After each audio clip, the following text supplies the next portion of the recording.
win. Barry Hill. Yeah. 5, I don't know anything about 4, Honey Bus first. 3.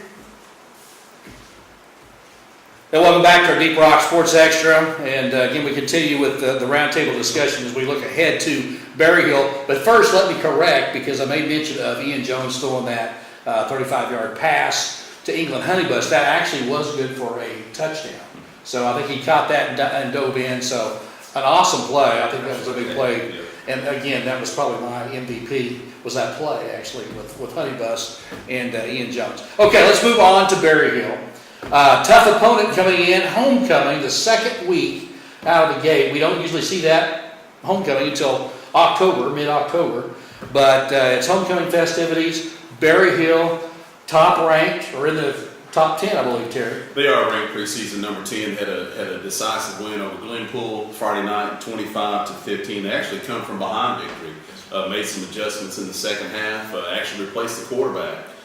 Went in at halftime, made some defensive adjustments, but a big win for Coach Pat Harper. Oh, absolutely.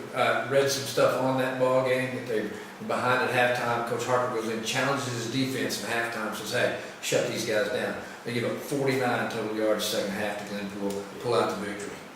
I really don't know much about Berry Hill, but I do know this. I think it's good that we're having homecoming the second game. One, it's a non-conference game, right? Right. Non-conference game.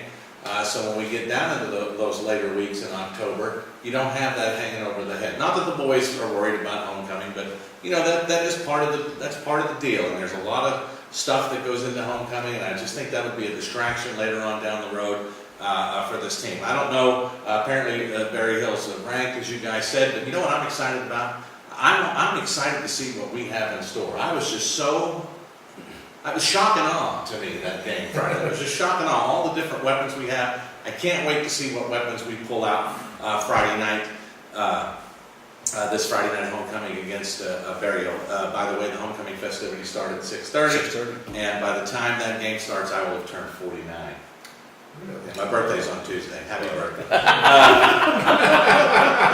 Hey, we'll have a cake for you next week. I wanted to get that in. Yeah, We'll have a cake for you next week. Okay, so my prediction for this week, and again, I don't know anything about Berry Hill, but I know what I saw in our team, and I know what our coaching staff's capable of, and I know what our boys are capable of when they step up to the task. I'm going to make Cushing the winner, and my score is going to be 35-24. Let me just stop you right there too, Don, Okay. before you do it, because that's a good prediction there. But what do you think the keys are for Cushing? I mean, we're playing a ranked team here, Right. so give us what do you think the keys may be? I think you just need to you need to maintain that momentum that you got from this week.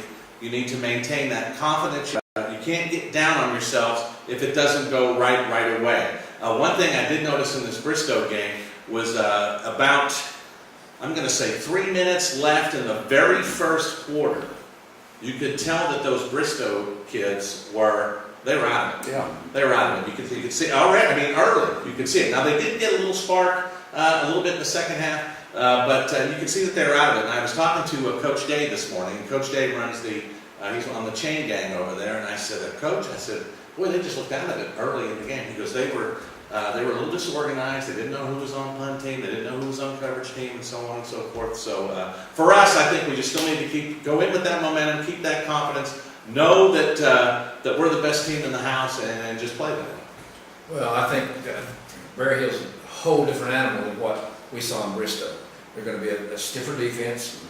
Offensively, we're really going to have to play on our A game. Can't have those little mistakes. We had a few minor mistakes, young mistakes against Bristow, and it didn't affect us too bad. But we really came out well. Our defense will really have to play as well as they played against Bristow. They'll have to play a little bit better. I think they're going to have a tough foe in the offense that Berry Hill brings to town. Special teams too. Talk about that a little bit, because we struggled a little bit with that last week.